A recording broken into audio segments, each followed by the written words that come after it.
آج ملک ریاض صاحب کی ایک ٹویٹ نظروں سے گزری ہے۔ نو ڈاؤٹ کہ تمام بزنسز کا جو باپ کا درجہ ہے وہ ریئل اسٹیٹ کو دیا جاتا ہے، تو انڈاؤٹفلی پاکستان کی ریئل اسٹیٹ کا جو مین آئیکن ہے، جس بندے نے یہاں پہ بہت ساری اصلاحات لے کر آیا، جس نے نئے ٹرینڈز انٹروڈیوس کروائے، جس نے ایک ٹریڈ مارک سیٹ کیا کہ اس طرح کے پروجیکٹس بھی ہو سکتے ہیں، تو وہ انڈاؤٹلی ملک ریاض صاحب ہیں، جنہوں نے بیریئر ٹاؤن کی شکل کے اندر بیریئر ٹاؤن جیسے پروجیکٹ میں پاکستان کی عوام کو فیسیلیٹیٹ کیا ہے۔ وہ ایک بے مثال قسم کی چیزیں ہیں۔ پھر اس کے علاوہ ان کا جو امپیکٹ تھا، ان کی جو ورلڈنگ میٹر کرتی ہے ریئل اسٹیٹ پاکستان کے اندر، وہ بہت زیادہ پاورفل ہے کہ جس وقت بھی وہ کسی چیز کا اناؤنسمنٹ کرتے ہیں، کہ جس طرح سے بٹ کوائنز کے ساتھ، جس طرح سے ٹیسلا کے اندر ایلون مسک کی ورلڈنگ بہت زیادہ میٹر کر رہی ہوتی ہے، تو ان کے ایک ایک ٹویٹس کے ساتھ آپ کی پوری جو اسٹاک ایکسچینج ہے، آپ کی بٹ کوائن کی جو مارکیٹ ہے، وہ کس طرح سے فلکچویٹ کرتی ہے، اپ اینڈ ڈاؤن جاتی ہے۔ اسی طرح سے پاکستان ریئل اسٹیٹ کے اندر جو آئیکن ہے وہ ملک ریاض صاحب ہیں، لیکن اس وقت وہ زیر عتاب آئے ہوئے ہیں، تو اداروں سے بھی درخواست کریں گے کہ ایسے لوگ یہ دوبارہ سے پیدا نہیں ہوں گے، یہ دوبارہ سے بنائے نہیں جا سکتے۔ ان طرح کے ویژنری لوگ جن کے اوپر لوگوں کا اعتماد ٹھہر چکا ہوا ہے، بہت سارے اور لوگ آئیں گے، بہت سارے لوگ ملک ریاض بننے کی کوشش بھی کریں گے، اور لیکن وہ جو ایک اورا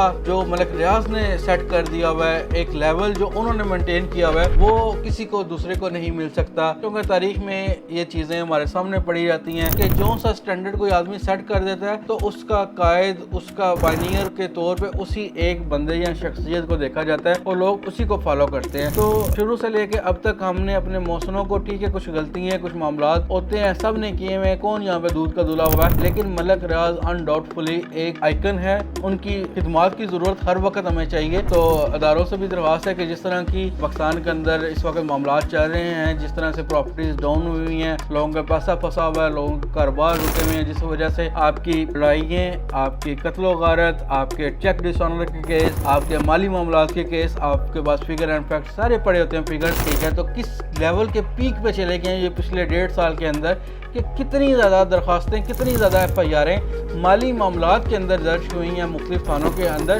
تو ان چیزوں کو انٹرلنک کیا جائے، ان چیزوں کو سوچا جائے کہ یہ معاملات خراب کہاں سے ہو رہے ہیں، کہ وہ سارے لوگ کاروباری، کتنی کمپنیز یہاں پہ بند ہو چکی ہیں، کتنے لوگ یہاں سے بھاگ چکے ہیں، تو سارے لوگ اس کے اندر صرف ملک ریاض کو ٹارگٹ کرنے کی وجہ سے ہزاروں لاکھوں لوگ جو ہیں وہ اس وقت ڈیفالٹ کر چکے ہوئے ہیں۔ تو اس چیزوں کو مد نظر رکھتے ہوئے ملک ریاض صاحب کو ایک ایمنسٹی دینی چاہیے، کچھ کسی اینگل سے ان کے ساتھ کارپوریشن ہونی چاہیے، تاکہ وہ دوبارہ سے پاکستان میں آ سکیں اور پاکستان کی ریئل اسٹیٹ کو دوبارہ سے لیڈ کر سکیں۔